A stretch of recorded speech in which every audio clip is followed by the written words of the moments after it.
പഴഞ്ഞി അരുവായിലെ കൂട്ട ആത്മഹത്യ. മരിച്ചവർക്ക് യാത്രാമൊഴിയേകി നാട്. സംസ്കാരം പഴഞ്ഞി സെന്റ് മേരീസ് കത്തീഡ്രൽ സെമിത്തേരിയിൽ നടത്തി. മടുക്കായങ്കൽ 50 വയസ്സുള്ള സിബി, ഭാര്യ ബീന, മകൾ അലീന, മകൻ ആദിത്യൻ എന്നിവരാണ് കൂട്ട ആത്മഹത്യയ്ക്ക് ശ്രമിച്ചത്.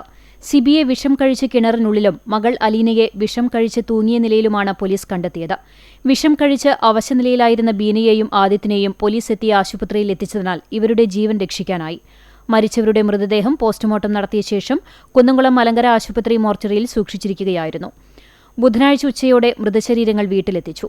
2 മണിയോടെ Pazhanji saint Mary's orthodox cathedral സെമിത്തേരിയിൽ സംസ്കാരം നടത്തി. കരിക്കാട് ഇടവക വികാരി ഫാദർ സണ്ണി ചാക്കോ ശുശ്രൂഷകൾക്ക് കാർമ്മികത്വം വഹിച്ചു. സംസ്കാര ചടങ്ങിൽ ബന്ധുക്കളും നാട്ടുകാരും പങ്കെടുത്തു. ആത്മഹത്യാ ശ്രമത്തിൽ സാരമായി പരിക്കേറ്റ സിബിയുടെ ഭാര്യ ബീന, മകൻ ആദിത്യൻ എന്നിവർ അപകടനില തരണം ചെയ്തതോടെ ഇവരും സംസ്കാര ചടങ്ങിൽ പങ്കെടുത്തു. കഴിഞ്ഞ തിങ്കളാഴ്ച പുലർച്ചെയാണ് നാടിനെ നടുക്കിയ ദുരന്തവിവരം പുറംലോകം അറിയുന്നത്. ഖത്തറിൽ ഡിസൈനറായി ജോലി ചെയ്തിരുന്ന സിബി കഴിഞ്ഞ ശനിയാഴ്ച രാത്രിയാണ് നാട്ടിലേക്ക് തിരിച്ചെത്തിയത്.